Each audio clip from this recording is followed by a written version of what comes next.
Hey there, Pastor Walter here. I wanted to drop in and I wanted to share with you guys some information that I came across.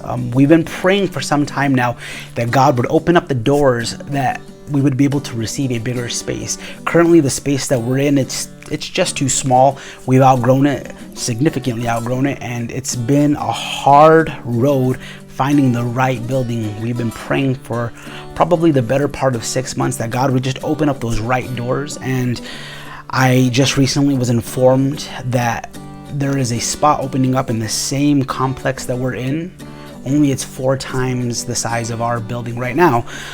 So I am in deep prayer about whether or not this is the will of God for us to go forward in. And I'm asking that you join us in that prayer. If you would just lift us up, and if you would just pray, ask God if it's His will. Ask God if it's His will that He would bless us financially, that He would bless us every way going forward, so that the road is cleared and that we know with a surety that this is from Him.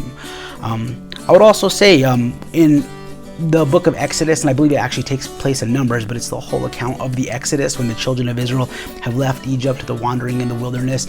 God puts this proclamation forth, and He has Moses tell the congregation, that the nation of Israel, that they have needs, and the need is that they need to build a tabernacle, they need the gold, the silver, they need copper, they need the linens, they need all these things, these skins, the wood. And God basically tells Moses to tell the children of Israel, basically take up an offering. And so He says for the people to give as God puts on their heart. And it's one of the most incredible moments of giving in the scripture, because the people, they just give, they give, so much so that God tells Moses, tell them to stop. We have more than enough. We don't need no more. And Moses had to restrain the people from giving. Dope. Now, you guys know, anybody that knows me, I'm not big on taking up collections or offerings. I don't even like mentioning about tithing, because I believe that God is big enough to impress that on people's hearts. But in this instance, I'm going to ask if there's anybody out there who wants to give to what God is doing in our fellowship. It's not only those in our fellowship who are blessed, it's those who are online who are blessed by the teachings, those on YouTube. If there's anybody that wants to be a part of that blessing and, bless us, that would help me confirm that God is moving and this is from Him, we'd greatly appreciate it. We have a Cash App. You can scan the Cash App and you can give that way. We have a PayPal that's scannable as well. And we also have, I can't remember what that last, Venmo. I'm old, so these methods are kind of foreign to me, but we've set these up. If there's anybody who would be wanting to give, if God has impressed it on your heart, don't give out of guilt. Don't feel like, oh, He's guilting me.